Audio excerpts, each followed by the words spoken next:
सुखदेव जी कहते हैं, राजन आज भगवान योग माया का आश्रय लिया है कि भगवान या पिता रात्रि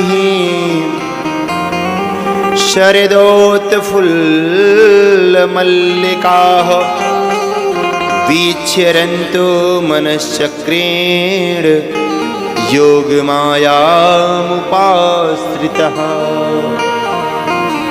योग माया पर आश्रित होकर के आज भगवान लीला करने का विचार किए हैं और आज भगवान स्वयं अपना श्रृंगार किया, क्योंकि एक प्रेमी को किसी का श्रृंगार अच्छा नहीं लगता। वो जब स्वयं सजता संवरता है तभी उसको अपना श्रृंगार पसंद आता है।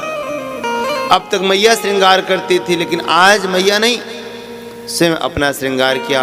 सुखदेव जी भगवान के श्रृंगार का वर्णन करते हुए श्रृंगार रस में कह रहे हैं क्या आज मेरे प्रभु ने कस्तूरी का तिलक लगाया है,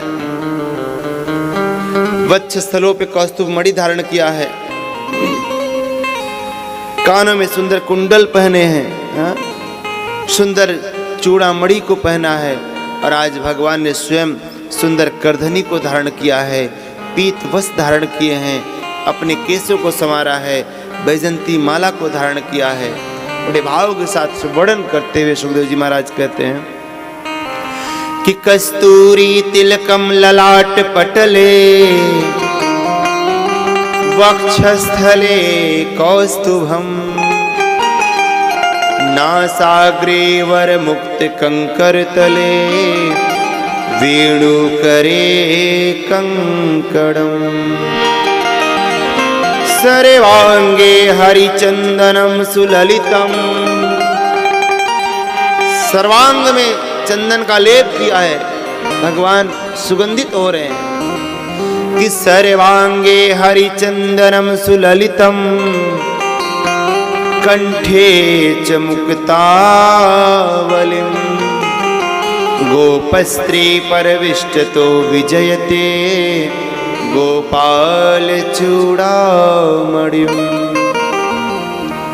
आज मेरे भगवान ने सुंदर श्रृंगार किया है, सुंदर चंदन का लेप किया, पीत वस्त्र धारण किया, अपनी वेणु को लेकर के भगवान आज सबसे छुपा करके नंद भवन के पीछे वाले द्वार से अर्धरात्रि में महाराज आज मैया को भी नहीं बताए हैं और चोरी चोरी छुपके नंद भवन के पीछे वाले द्वार से निकले और आगे चल करके केसर की क्यारियों से होते हुए मेरे बिहारी जी फूलों से गुजरते हुए सबसे बचा करके उस यमुना जी किनारे पहुंचे हैं और एक कदम वृक्ष के नीचे जा करके भगवान सुंदर चंद्रमा को निहारते हुए अपनी बांसुरी को प्रभु ने आज सहलाना प्रारंभ किया है। और आज भगवान बांसुरी की सेवा करते हुए कहते हैं, बांसुरी हे बंसी मैं तेरी बड़ी सेवा करता हूँ। मनोबंसी कहती, प्रभु आपने कब मेरी सेवा करी? तो मेरे बिहारी जी कहते हैं, देख बंसी जब तू थक जाती है ना तो मैं तुझको अपने इन अधरों की तकिया लगाता हूँ, अपने होठों पर तुझे रखता हूँ, और इतना ही नहीं तुझको अपने अधरों पर ही नहीं लिटाता, बल्कि तू थक जाती है ना तो मैं जब तेरे छिद्रों पर अपनी उंगलियों को चलाता हूँ, मान बंसी मैं तेरे चरणों की सेवा करता हूँ। और बंसी पता है जब तुझको गर्मी लगती है ना तो जब तुझको बजाते हुए मेरे घुंघराले बाल उड़ते हैं तो मान बंसी मैं तुझको पंखा करता हूँ, मैं तुझसे कितना प्रेम करता हूँ। ये बंसी कौन है? कभी आपने इस भाव को समझा जिसको भगवान ने छोड़ते ही नहीं? ध्यान देना प्यारे, मेरे भगवान नारायण बिना शिव के कहीं नहीं रहते, हाँ, और मेरे भोले बाबा बिना राम के कहीं नहीं रहते। अतः मेरे भगवान जब त्रेता में राम बन करके आए तो मेरे भोले बाबा हनुमान बन कर आए, और जब द्वापर में मेरे प्रभु कृष्ण बन करके आए तो मेरे भोले बाबा बंसी बन कर आए। बंसी का उल्टा होता है शिव। आप करिए विलोम, बंसी का उल्टा होता है शिव।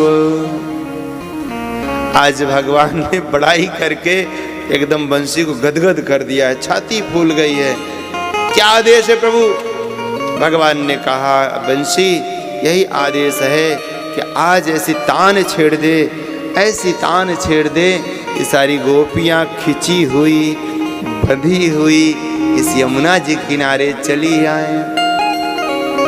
इस प्रकार से सुंदर बंधन करके भगवान ने जब बंसी को अपने अधरों पर लगा करके जो फूंक मारी है मेरे प्यारे, क्या कहने, उस बंसी से केवल ब्रजमंडल ही भाग भोर नहीं हुआ है, बल्कि त्रिलोक में उस बंसी की गूंज पहुंच गई है।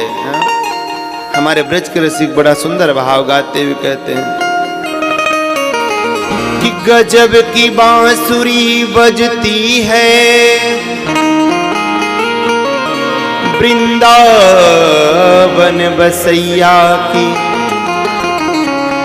करूं तारीफ मुरली की, या मुरलीधर कन्हैया। जहां चलता न था काम तीर और कमानों से, जीत होती थी मेरे श्याम की सिर्फ मुरली की तारों से। अरे मुरलिया हरि की, अरे मुरलिया हरि की, मधुबन में धूम मचाई, धूम मचा दिया है कि वृंदावन में बंसी बाजी, तीन भुवन धुन छाई।